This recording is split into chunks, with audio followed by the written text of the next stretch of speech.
ጌታ ሊጎበኝ ይዛል ይሆንልን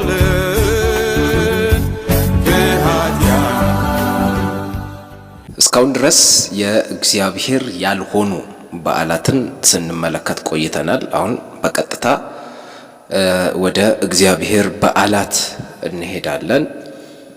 የእግዚአብሔር በዓላትን በተመለከተ በመጽሐፍ ቅዱሳችን ዘሌዋውያን መጽሐፍ ምዕራፍ 23 ላይ በሰፊው ሰባቱም በዓላት ተደንግገዋል ማለት ነው።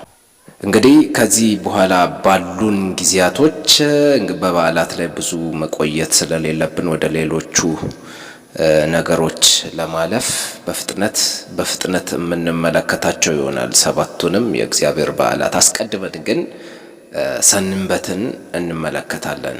እንግዲህ ሰንበት ከሰባቱ የእግዚአብሔር በዓላት መካከል ያልገባበት ምክንያት ሰባቱም የእግዚአብሔር በዓላት ሌሎቹ ከዚህ በኋላ የምንመለከታቸው እንዳለ በጠቅላላ በየዓመቱ የሚከበሩ ሲሆኑ ሰንበት ግን በየሳምንቱ የሚከበር ስለሆነ ነው እና ሰንበትን ከሰባት ውስጥ አውጥተን እንመለከተዋለን ብቻውን። ሰንበት ማለት እግዚአብሔር ከሰራው ነገር ሁሉ ያረፈበት ያንን ቀን በማስመልከት ነው ያለው። ሰንበትን ጠብቁ ብሎ እግዚአብሔር አዟል ማለት ነው። ስለዚህ እግዚአብሔር ከስራው እንዳረፈ ሰዎች ሁሉ እንዲያርፉበት በዚህ ቀን ላይ እግዚአብሔር ይፈልጋል። ይህም ሰባተኛ ቀን ቅዳሜ ነው። ሰንበት ሰባተኛ ቀን ቅዳሜ እግዚአብሔር ከሰራው ስራ ሁሉ ያረፈበት ነው። እንግዲህ በመጽሐፍ ቅዱሳችን የአይሁድ የቀናት አቆጣጠር የመጀመሪያ ቀን፣ ሁለተኛ ቀን፣ ሶስተኛ ቀን፣ አራተኛ ቀን እየተባለ ሰባተኛ ቀን ተብሎ ነው ያለው እንጂ እኛ እንደምናውቀው እሁድ፣ ሰኞ፣ ማክሰኞ እየተባለ አይደለም ማለት ነው። እግዚአብሔር በብሉይ ኪዳን በጥላ መልክ ሲናገር ቆይቷል። ሰንበት የሚገልጸው ራሱ ክርስቶስን ነው።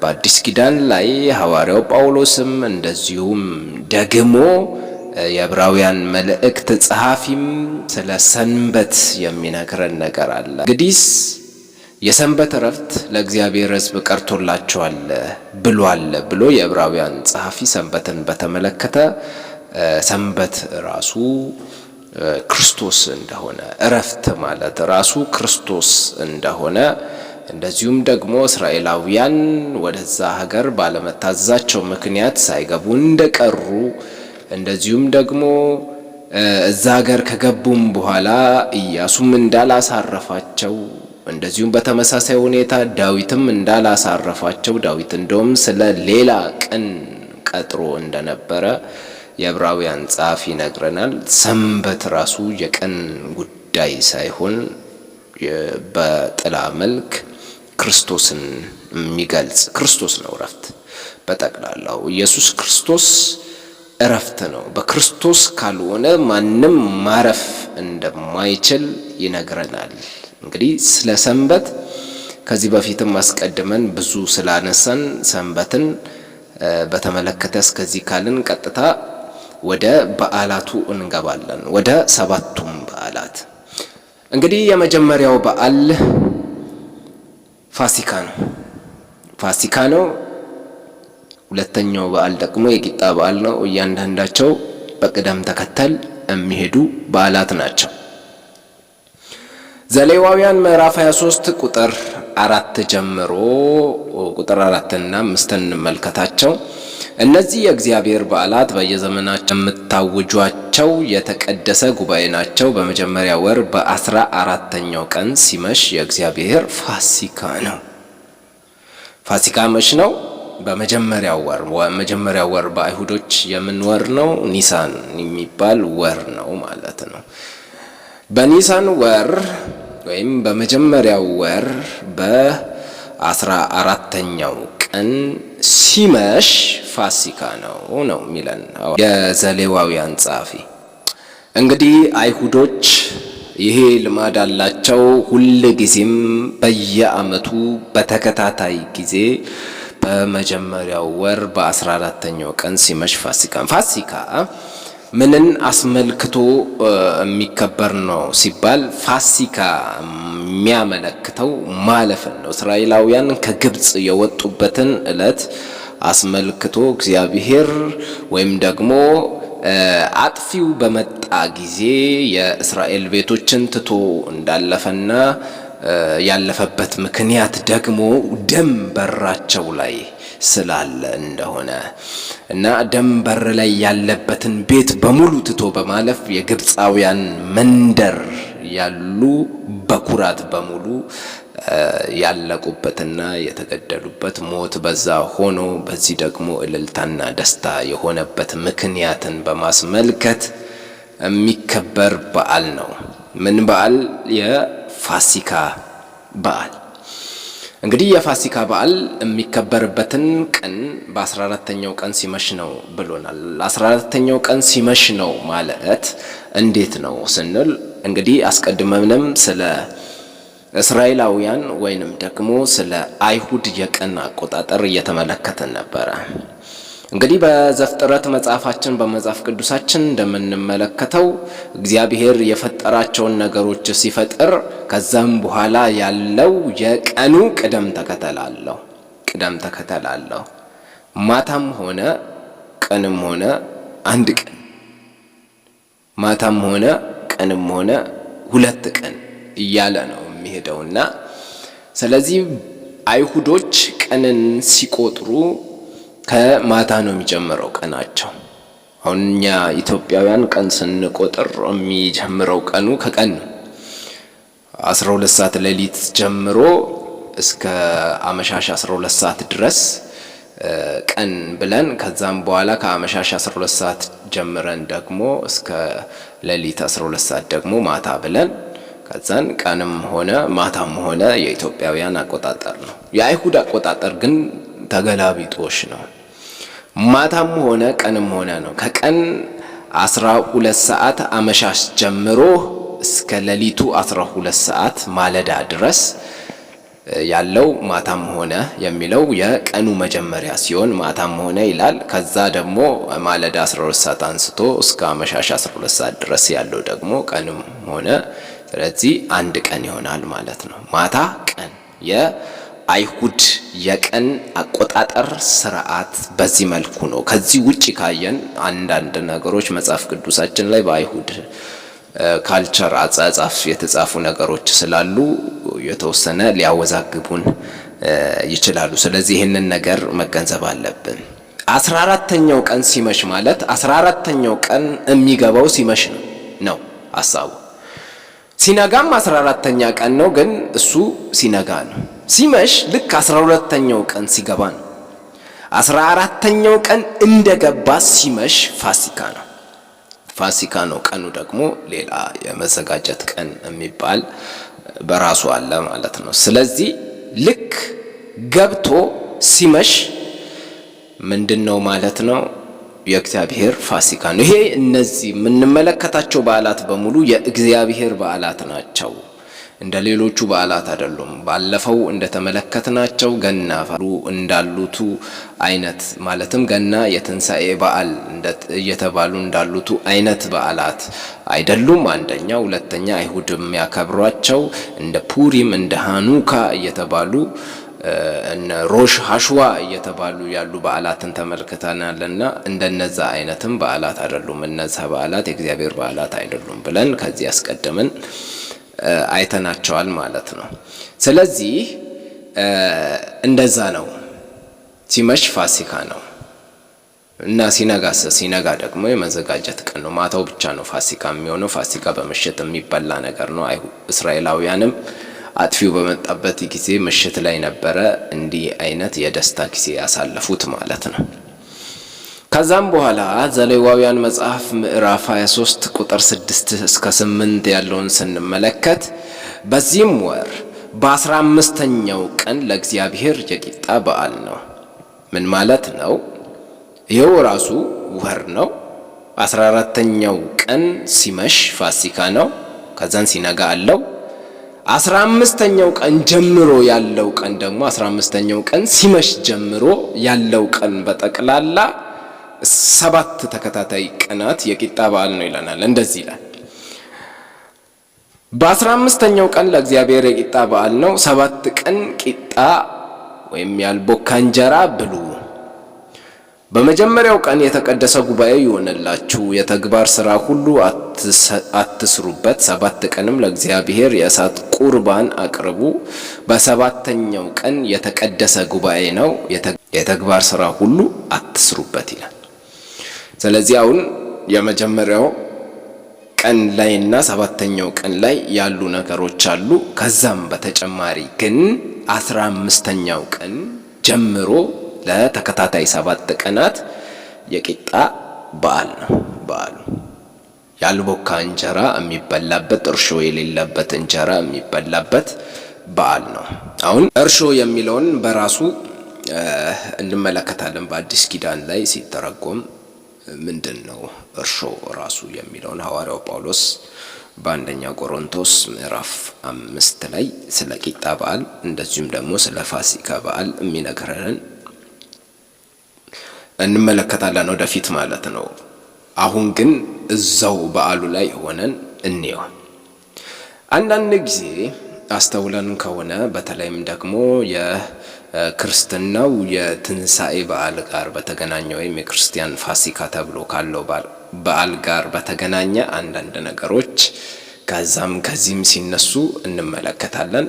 አንዳንዴ ደግሞ አንዳንድ የእስልምና እምነት ተከታይ የሆኑ ሰዎች ጥያቄ ያነሳሉ። ያው መደበኛ ጥያቄ ማንም ሊጠይቀው የሚገባቸው አይነት ጥያቄዎች ናቸው። ምክንያቱም ያው ክርስትና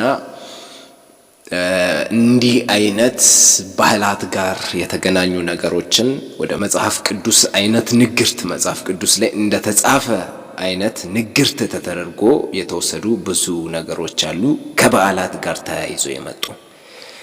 ከነዚህም ነገሮች መካከል አንደኛው ኢየሱስ የተሰቀለው ዓርብ ነው የሚል ነው። እንግዲህ ኢየሱስ በውኑ ዓርብ ተሰቅሏልን?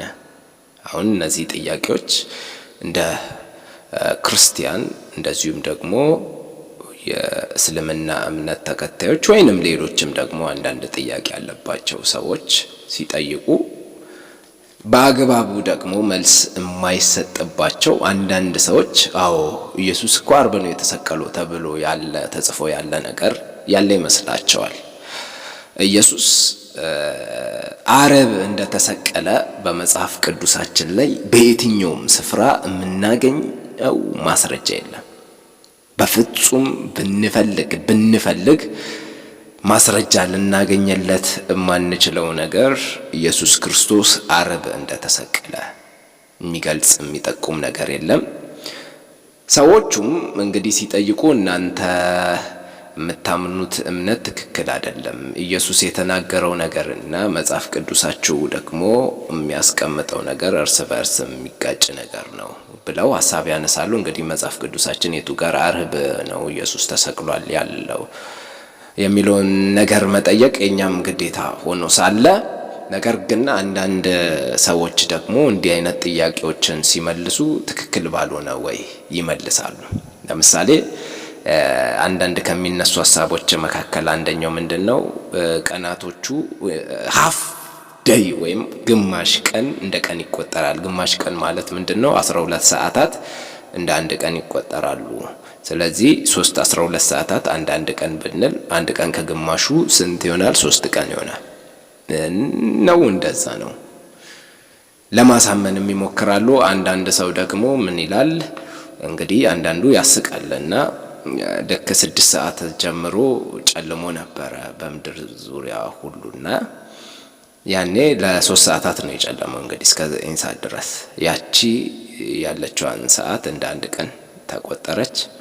ከዛ በኋላ ያለው ቀን ድጋሚ እንደ አንድ ቀን ተቆጠረ። ከዛ ዓርብ ማለት ነው። ከዛም በኋላ ያለው ቅዳሜም እንደ አንድ ቀን ይቆጥሩና እንዴት አድርጎ እንደሆነ 3 ቀን ይላሉ። እንደዛ ነው እንዴ? ያጭበረብረናል እንደ እግዚአብሔር ራሱ 3 ሰዓትን እንደ አንድ ቀን ሊቆጥር ይችላል ወይ? እነዚህ ነገሮች ራሱ ሊጤኑ የሚገባቸው። እንዲህ አይነት መልስ አይሰጥም። ተፈጥሮና አዛብቶ እግዚአብሔር ለኛ ሲል ለክርስቲያኑ ሲል ተፈጥሮን አዛብቶ የሚያደርገው ነገር የለም። አንዳንድ ጊዜ እግዚአብሔር ራሱ እንደፈጠረ መርሳት የለብንም። እነዚህን ሰዓታት የምንላቸውን ነገሮች ቀናትን በሙሉ እግዚአብሔር ነው የፈጠረውና እግዚአብሔር ራሱ በፈጠረውን ነገር ራሱ እያዛባ የሚነግረን ከሆነ ሙስሊሞቹ እንደሚሉት ትክክል አይደለም። ስለዚህ ይሄ ነገር ምንጩ ምንድነው፣ ከየት ነው የመጣው የሚለውን ማረጋገጥ እና ማየት መቻል አለብን። እንግዲህ ሮማውያኑ የሮም ካቶሊክ ያነሳችውን ሐሳብ እንደዚሁም የምስራቃውያኑ ይዘው ተቀብለው እየተቀባበሉ ያደረሱትን ነገር እንደ መጽሐፍ ቅዱስ ተማሪዎች በደንብ አድርገን አጥንተን አይተን አጢነን ነው ማለፍ ያለብን። በደብዛዛው እየያዝን መሄድ የለብንም። የቱ ጋር ለምን በምን ምክንያት እንግዲህ አንዳንዴ ስንጠይቅ አርብ ነው የተባለበትን ምክንያት ስናነሳ ምንድነው ቅዳሜ እንደሚታወቀው መደበኛ ሰንበት ነው። ስለዚህ እነ ማርያምን ጨምሮ እነ የአርማትያው ዮሴፍ እንደዚሁም ከኒቆዲሞስ ጋር ሆነው ኢየሱስ ክርስቶስን በመቃብር ካቆዩት በኋላ ሰንበት ሊገባ ነውና እንሂድ ተባብለዋል። ስለዚህ ይሄ ሰንበት ሊገባ ነው የሚለውን ንግግር ወሰዱትና እንግዲህ አርብ ቢሆን ነው ሰንበት ቅዳሜ ነውና የሚል ሐሳብ ነው ያለው። እንደዛ ደግሞ አይደለም። አሁን የቂጣ በዓልን እየተመለከትን ነውና የቂጣ በዓል ላይ ስንመለከት ልክ ከፋሲካ በዓል ቀጥሎ ከ14ኛው ቀን ቀጥሎ በ15ኛው ቀን የሚገባው ምንድነው? የቂጣ በዓል ነው። የቂጣ በዓል የመጀመሪያው ቀንና የቂጣ በዓል የመጨረሻው 7ኛው ቀን ሰንበት ነው። ቅድም ስናነበው በደንብ አድርገን አስተውለን ይሆን አላውቅም። ስለዚህ እንድገመው ክፍሉን እንዴት ሰንበት እንደሆነ እንመለከታለን። በአዲስ ኪዳን ላይም ደግሞ ስለዚህኛው ሰንበት ማስረጃ በዮሐንስ ወንጌል ላይ ይሰጠናል። በዚህም ወር በ15ኛው ቀን ለእግዚአብሔር የቂጣ በዓል ነው። ያዙልኝ፣ 15ኛው ቀን የእግዚአብሔር የቂጣ በዓል ነው። 7 ቀን ቂጣ እንጀራ ብሉ። በመጀመሪያው ቀን የተቀደሰ ጉባኤ ይሁንላችሁ፣ የተግባር ሥራ ሁሉ አትስሩበት። አንደኛው ሰንበት እዚህ ጋር ነው የሚመጣው። ይሄ ሰንበት መደበኛ ሰንበት አይደለም፣ ማለትም በየሳምንቱ የሚከበር ሰንበት አይደለም። በዓመት አንድ ጊዜ የሚመጣ ሰንበት ነው። የሚመጣው ከቂጣ በዓል ጋር ተያይዞ የሚመጣ ሰንበት ነው። ይሄ ሰንበት የትኛው ቀን ላይ እንደሚውል አይታወቅም፣ ውል የለውም። እንደ ቅዳሜ የሆነ ቀን ላይ በቃ ዓርብ ነው፣ በቃ ሐሙስ ነው፣ በቃ እያልን የምናስቀምጥበት ቦታ የለም።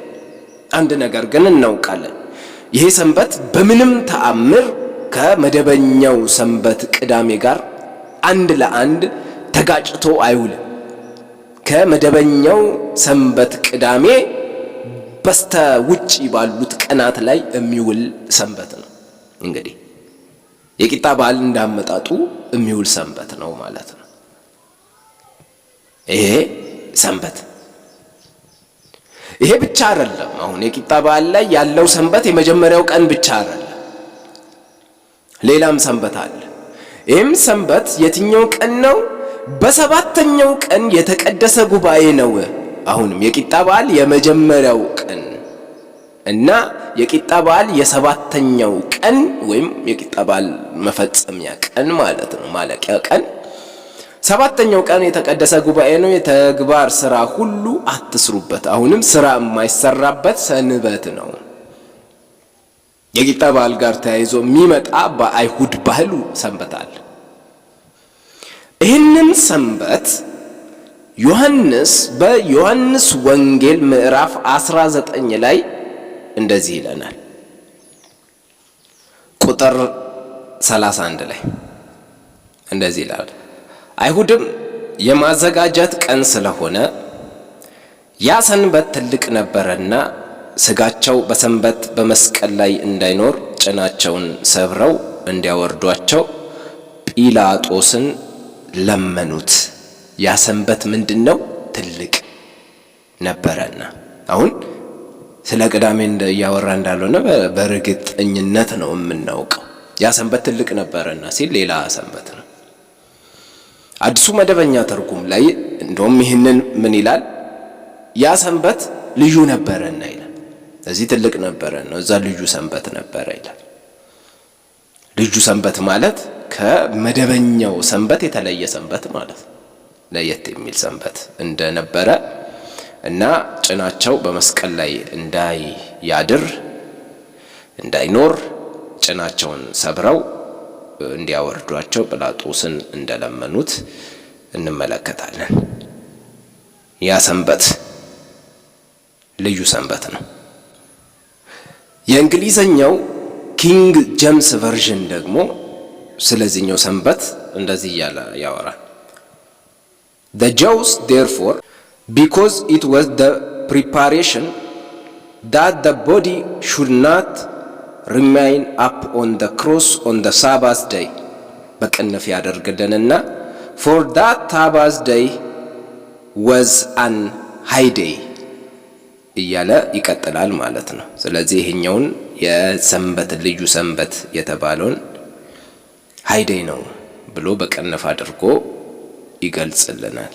ስለ ሰንበት ይሄ ለየት ያለውን ሰንበት በተመለከተ የሚናገረው ክፍል ነው። ስለዚህ ኢየሱስ ክርስቶስ አርብ ነው የተሰቀለው የሚሉት ሰዎች ሰንበትን በተመለከተ አገናኝተው ስለሆነ ሰንበት የሚባለው ደግሞ ሌላ ሰንበት አለ ከፋሲካ ጋር እና ከቂጣ በዓል ጋር ተያይዞ የሚመጣ ሰንበት ማለት ነው። ስለዚህ በመጽሐፍ ቅዱሳችን በዚህ ክፍል ላይ ብቻ ሳይሆን በሌላ ስፍራ ላይ ደግሞ ሁለት ሰንበቶች አንድ ቀን በመካከል አስገብተው ተከታትለው እንደመጡ የሚያመለክቱ የመጽሐፍ ቅዱሳችን ክፍሎች አሉ። ከነዚህም ክፍሎች መካከል አንደኛው ክፍል ማርቆስ ወንጌል ምዕራፍ 16 ላይ ሁለት ሰንበት በተከታታይነት እንደመጣ አንድ ቀንን መሃል አስገብቶ እንደመጣ የሚያመለክቱ ክፍሎች አሉ። ስለዚህ ሁለት ሰንበት አለ እንዳንሳሳት ነው። ቁጥር 1 ሰንበትም ካለፈ በኋላ መግደላዊት ማርያም፣ የያዕቆብም እናት ማርያም፣ ሰሎሜም መጥተው ሊቀቡት ሽቱ ገዙ። ምን ገዙ? ሽቶ ገዙ። ስለዚህ በመካከል ሽቶ የተገዛበት ጊዜና ሰንበት ያለፈበት ጊዜ አለ። ይህን ነገር እንዳንረሳ። ሰንበት ካለፈ በኋላ ምን ተገዛ? ሽቶ ገዙ። ሽቶ የገዙበት ቀን አለ ነው። አሁን ሰንበት ካለፈ በኋላ ሽቶ ተገዝቷል ነው። ስለዚህ ይህንን ሽቶ የገዙበት ቀን መቼ ነው የሚለውን ነገር እንደ ጥያቄ ምልክት። ምክንያቱም አሁን አርብ ከተሰቀለ ቅዳሜ ሰንበት ከሆነ ሽቶ መቼ ሊገዙን እነዚህ ሴቶች? ምንም ሽቶ የሚገዙበት ቀን እኮ አልቀራቸውም። ከዛን እሁድ ማለዳ ሲመጡ ተነስቷል ኢየሱስ። እሁድ ማለዳ ኦልሬዲ ተነስቶ ካለ የትኛው ቀን ላይ ነው ሽቶ የገዙት ነው? በዚህ ክፍል መሰረት የለም። ሽቶ የገዙበትን ክፍል የሚያመለክትልን ቦታ ማግኘት መቻል አለብን። ስለዚህ ሽቶ የሆነ ቀን ላይ ተገዝቷል። መቼም እንግዲህ በትክክለኛ አእምሮ የሚያስብ ሰው ካለ በሌሊት ወጥተው ነው ሽቶ የገዙት ማታ ላይ ነው ብሎ የሚናገር ሰው ይኖራል ብዬ አላስብም። ሴቶች ናቸው እየሄዱ ያሉት። ያውም በምሽት ሴቶች ሽቶ ገዙ ማታ ላይ ብሎ ሐሳብ የሚያቀርብ ጤነኛ አእምሮ ያለው ሰው እንደሌለ የሚታወቅ ነው። ምክንያቱም የአይሁድ ባህልም ሁሉ ነገሮች የአይሁድ ባህል ብቻ አይደለም፣ የአብዛኛው ሀገር ባህላት ሴቶች ሌሊት ላይ ያውም ግዢ ኖሮ ሽቶ ሊገዙ ገበያ ተከፍቶ ሌሊት ላይ ከገበያ ሽቶ የሚገዙበት ጉዳይ ካለ እንግዲህ እንደዛ የሚያስበው ሰው ራሱ ጤንነቱ የሚያጠራጥር ይሆናል ማለት ነው። ስለዚህ ይሄ ብቻ አይደለም። አሁንም ማርቆስ ብቻ አይደለም ማስረጃ፣ ሉቃስስ ምንድን ነው የሚለን? ሉቃስ ወንጌል ምዕራፍ 24 እንግዲህ የመጀመሪያ ቁጥሮችን እናንባቸው።